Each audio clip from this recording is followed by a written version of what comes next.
ကျွန်တော်တို့တွေအခုเนาะဒီเนาะပန်းပွင့်ပုံလေးပေါ့နော်ကဲပန်းပွင့်ပုံလေးဆွဲကြည့်အောင်သူ့မှာလေတော်တော်လေးထူးဆန်းနေတဲ့ဘေးချက်ကဒါပဲရှိရသေးလားနော်ဒီ point ကနေပြီးတော့တဲ့နော် vertically ဒီ point ကိုတိုင်းရင်တဲ့ဘယ်လောက်လဲ100ပဲရှိရနော်အဲ့လေးရနော်နည်းနည်းလာစားနေတယ်နော်နော်အဲ့လေးရှိ okay ဒါဆိုကျွန်တော်တို့ဒီလိုလုပ်ကြည့်အောင်အဲ့ကချင်းတွေကတခုကဒီကနေဒီကိုဆိုတော့ကိုလုတ်ကလိုက်ဘာမှန်းမသိပဲနဲ့နော်ဒါ100ရှိရဆိုကျွန်တော်ကဲစဉ်းစားလို့ရအရင်စဉ်းစားပြီးဆွဲကြည့်အောင်နော်ကဲဒါဆိုကျွန်တော်တို့ဒီလိုစဉ်းစားကြည့်နော်ဒါဆိုရင် AK ISO နဲ့ပဲကျွန်တော်တို့သွားလိုက်တော့မယ်နော်ဒီတော့ Zana AN ပေါ့ဗျာဒါတော့ကျွန်တော်လိုလို့စဉ်း break auto mode ကို on မယ် object snap ကို on ထားမယ်ရကဲကျွန်တော်ကဒီဥစ္စာလေးကိုဒီလိုစဉ်းစားကြည့်လိုက်တယ်နော်ဒါကတော့ဟိုပါဘောနော်ဒီဓာကြီးကကျင်းနေတယ်ဘာမှလည်းအတိတ်ပဲမရှိနော်ဒီကနေဒီကိုနော်တရားရှိရဆိုတော့အလားကြီးကိုဟိုလောလောဆယ်လစ်လူရှူထားလိုက်မယ်ဒါတရားရှိရင်ကျွန်တော်ဒီမှာကျင်းနေမြင်တာဒီမှာကျွန်တော်ဒီထိတ်လေးဒီလိုကြည့်အောင်ကျင်းနေလေဟိုဟာဖြစ်နေမှာပါလေနော်ဒီပုံစံလေးနော်တနည်းအားဖြင့်ဗာလဲ polygon ပေါ့နော် polygon လေးရှိနေအောင်တတိထားမယ်နော် polygon ဘယ်နဲ့နားလဲကျွန်တော်အလားကြည့်လိုက်ကျင်းနေတဲ့ဒီနားတွေကညီမှာပဲလေဒီမှာဒီကောင်ကလည်းညီနေအောင်နော်အဲ့လိုဒီကောင်ဘယ်နဲ့1 2 3 4 5 6 9နားအဲ့လို polygon အရင်ဆွဲမယ်ဗျာ polygon အရင်ဆွဲမယ်ဒီမှာဥမာ polygon လဲကျွန်တော်ကဒီလိုလုပ်လိုက်မယ်နော် something ပေါ့ inscribe နော် inscribe နဲ့ပဲဆွဲရရတယ်ပြတ်တာမရှိတော့ဘာပဲဖြစ်ဖြစ်radius 50နဲ့ဆွဲလိုက်ပြီနော် okay ဒါဆိုဒီလိုလုပ်လိုက် polygon 2ယူလိုက်နော် polygon 2ယူလိုက်မယ်ဒီအနာကနော် enter number of site က4နာမဟုတ်ဘူး9နာနဲ့ကျွန်တော်9နာနော်1 2 3 4 5 6ဟုတ်တယ်9နာ9နာလည်းယူလိုက်မယ် enter နှိပ်လိုက်မယ် center point တက်တဲ့နေရာ click ခောက်လိုက်မယ် inscribe နဲ့ပဲဆွဲမယ် i နဲ့ပဲပေါ့နော်တော့ဒါကတော့ inscribe ပဲဆွဲ second strike နဲ့ပဲဆွဲပြတာမရှိတော့ဘူးနော်ဘာလို့ဆိုတော့ဒါဒီအခု polygon ကိုကျွန်တော် inscribe နဲ့ဆွဲမယ်ဆိုတဲ့အဓိပ္ပာယ်ဒီ cycle ရဲ့အတွင်းတွေကပုံစံနော်ဟုတ်ပါတယ် cycle အတွင်းတွေကပုံစံပဲဆွဲရမှာပေါ့နော်ဒါမျိုးလေးပဲဆွဲလိုက်တော့ဗျာဒါပုံခေါင်းတော့ပေါ့နော်ဒါနော်ဒီပုံစံဆွဲချလိုက်ပေါ့ I enter ပဲပေါ့နော် I ရော2 default ဖြစ်နေတော့ enter ပဲနှိပ်လိုက်ပါပြီးရင်လောလောဆယ်တော့50ပဲထားလိုက်ဗျာ radius တော့အခက်မှန်းကြည့်ဟုတ်ပြီနော် okay ဒီလိုရပါတယ်ဟုတ်နော်ပြီးတော့ဘာလို့ရင်ကောင်းမလဲဆိုတော့ကျွန်တော်ကနော်ဒီလိုလုပ်လိုက်မယ်ဒါအခုက2နဲ့2အောင်ဒီအပေါ်ကဒီအပေါ်က horizontal ကဒီလိုဖြစ်နေဆိုတော့ဒီကောင်ကိုကျွန်တော် mirror ခောက်ချလိုက်မယ်နော် mi mirror ခောက်ချလိုက်မယ်နော် okay mirror ခောက်လိုက်မယ်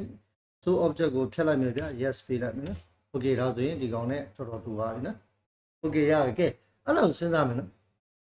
အဲ့လိုစဉ်းစားမယ်ဆိုတော့ဟုတ်ပါပြီကဲဘာလို့ရင်ကောင်းမလဲဘာလို့ရင်ကောင်းလဲဆိုတော့ okay ဒီမှာကျွန်တော်ဘာတော့တွေ့ဆိုတော့သူ့ရဲ့ center လေးဒီမှာတွေ့လားနော်မဒီကနေပြီးတော့ဒီကိုဟုတ်တယ်မလားဒီလို line လေးတွေ့ရနော်ဒါလေးလေဒါ chain တွေလေဟုတ်တယ်နော်ဒါဒါဆိုဒီလို line လေးတွေကျွန်တော်ဒီလိုဆက်ပြီးအရင်လောလောဆယ်စဉ်းစားလိုက်နော် okay ဒီလိုစဉ်းစားလိုက်နော်ဖြည်းဖြည်းချင်းစဉ်းစားအောင်နော်အဲ့လိုဒီမှာ page ကတခုပဲရှိ okay အဲ့တော့ကျွန်တော်ဘာလုပ်လဲကဲအဲ့လိုမျိုးဆွဲဖို့တဲ့ဒီမှာ center point လိုရတယ်အဲ့ center point တော့ဘာမှမပါဘူးခုနကကျွန်တော်တို့တွေက3 point ဟော3 point နဲ့ခက်ထားတော့inscribe in cycle နဲ့လုပ်ထားတဲ့ဟာဟုတ်တယ်နော်ပြီးလို့ရှိရင်သူ့မှာ center ကနေပြီးတော့ line enter နဲ့သူ့ရဲ့တနည်းအားဖြင့်point တွေပေါ့နော်ဒီ down point ကိုကျွန်တော်လမ်းပြီးတော့ set လိုက်ပေါ့နော် line enter တွေနဲ့နော်ကျွန်တော် enter ခောက်ပြီးဟုတ်ဟုတ်မနော်မြောင်ကြည့်တော့ဒီမှာဒီလိုသွားတယ်ဟုတ်ပြီကဲရကဲအဲ့ဒီမှာကျွန်တော်ကဒီကောင်ကိုနည်းနည်းလေးစဉ်းစားကြည့်အောင်ဒီကောင် blue နဲ့ဒီမှာကျန်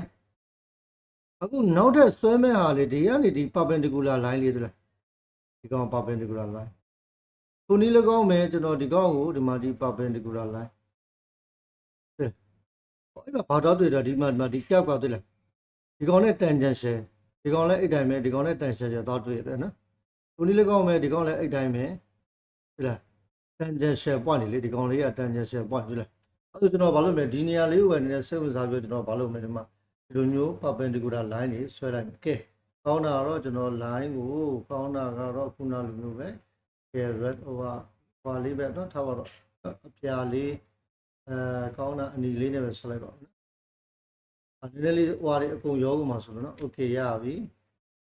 သူ့ရဲ့ midpoint အရာရပြီသူ့ရဲ့ midpoint ရပြီနော်ဟုတ်ပါ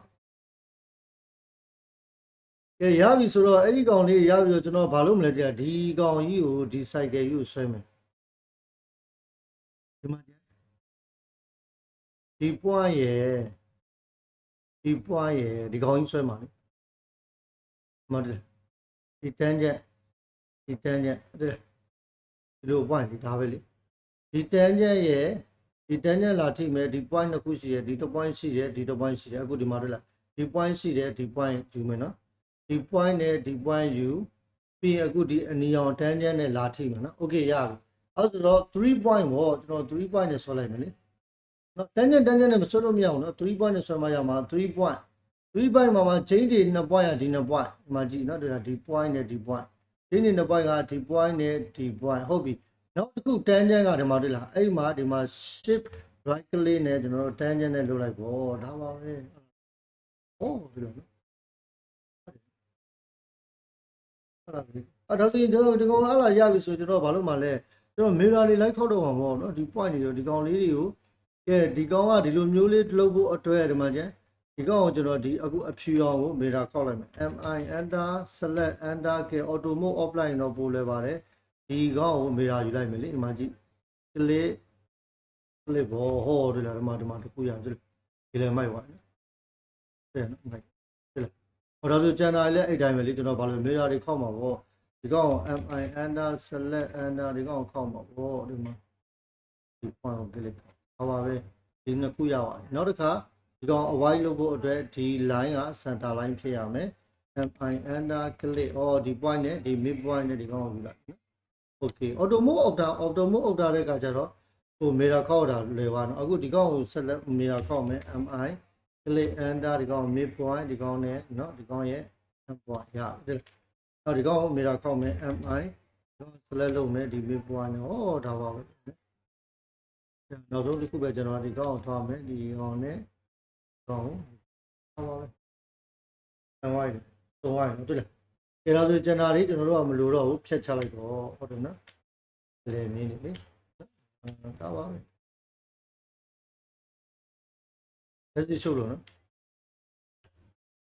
ရပြီပြီးရင်ဒီဟိုဟာလည်းမလိုတော့ဘူး polygon လည်းမလိုတော့ကဲအားလုံးကိုကဲ select လုပ်ပြီးတော့ကျွန်တော်ပြန်ပြီးတော့ layer file layer လုပ်လိုက်မယ်တွေ့လား very nice ပြီးရင် tr ထွင်းချလိုက်ပါမယ် enter နဲ့တော့ကျွန်တော်က theory နဲ့ထွင်းလိုက်မယ်ဒီ cycle က boundary ထားမယ် enter ပြီးဒီမှာ click တွေနေလိုက်နော် tr enter နဲ့လည်းရအောင်နော်ပြတော့ဟုတ်တယ်နော်ညာပါနော်နာပဲကဲနောက်ဆုံးလို့မှတစ်ခုပဲရှိတော့တယ်ဒီမှာဟို cycle အထဲထဲက cycle တွေတော့သိရတဲ့အတိုင်းပဲပြီးတော့တန်းညက်နေနဲ့ light ထည့်လိုက်ရင်ရပြီလေနော်ဒီအနားလေးကိုတန်းညက်နဲ့ light ထည့်လိုက်ရပါပြီနော်တန်းညက်ဒီဘက်ထည့်လိုက်ရနော်ပြန်တော့မရှိဘူးရပါပြီ click နှိပ်ပြီးတော့ by layer လုပ်လိုက်နော်ကဲဒီကောင်2 to 4က by layer ပြန်လုပ်ပါပါပဲကဲနောက်ဆုံးတစ်ခုကတော့ကျွန်တော်တို့သိတဲ့အတိုင်းပဲဘာလုပ်လဲဆိုတော့ဒီမှာကြည့်ဒီ point ကနေဒီကောင်180ရဆိုတော့ကျွန်တော်အောက်ကနေအပေါ်ကိုဒီမှာနော်ဒီကောင်လေးနော်ဒီလိုမျိုးဆင်းသွားတယ်နော်ဒီကောင်လေးဒီ point ကိုကျွန်တော်ဒီလိုထောင်းလိုက်မှာပေါ့နော်ဒီကနေ line under နဲ့အပေါ်ကို100ထောင်းလိုက်ကဲ auto mode ကို online မယ်100ထောင်းလိုက်ရပါ order ဒီအပေါ်ဒီလောက်အောင်မှာကဲအဲ့ဒါဆိုကျွန်တော်ဒီမှာ reference line လေးဆွဲလိုက်မယ်ဒီကောင် shape right click နဲ့ perpendicular ကျွန်တော် reference ယူလိုက်တာ100တက်တိုးနေပြီလားအဲ့လိုဘာလို့မလဲကျွန်တော် scale လေးမှတ်မိရမှာ sc under ဒီမှာကြည့်ပါ select enter နေလိုက်မယ် select enter base point ကဒါပဲဖြစ်ရမယ် click နှိပ်မယ်sorry sc enter select enter base point ကဒီကောင်ပဲဖြစ်ရမယ် click ပြီး reference enter နဲ့နှိပ်မယ်သူ့ရဲ့ original point ခုန base point ကိုပြန်ယူကိုချဲခြင်းနဲ့ reference ကဒီကောင်က actual ဖြစ်မဲ့တရားနော်ဒီကောင်ကိုရွေးမယ် click နှိပ်မယ်ပြီးတော့ new line ရတယ်မဟုတ်လားvery easy ဒီလိုရင်ဒီမှာတိုင်းကြည့်လိုက်မယ်ဒီ point နဲ့ဒီ point ကိုတိုင်းကြည့်ရင်တရားတွေ့ပါပဲလေနော်ပညာပါတယ်နော်ဒီကောင်လေးရေးလဲမိုက်ပါနော်ဒါလေးတဲ့နော်ရေးလဲမိုက်ပါတေးချက်ကတစ်ခုပဲရှိတယ်နော်တေးချက်တစ်ခုတည်းပဲကျွန်တော်တို့ polygon ကိုစဉ်းစားပြီးတော့ကျွန်တော်တို့ cycle နဲ့ဆွဲလိုက်တာပဲနော် okay ဒါလေးကြည့်ပြီးတော့လည်းဘုဒ္ဓရရမယ်လို့ထင်ပါတယ်နော်โอเคအားလုံးကိုကျေးဇူးတင်ပါတယ်နော်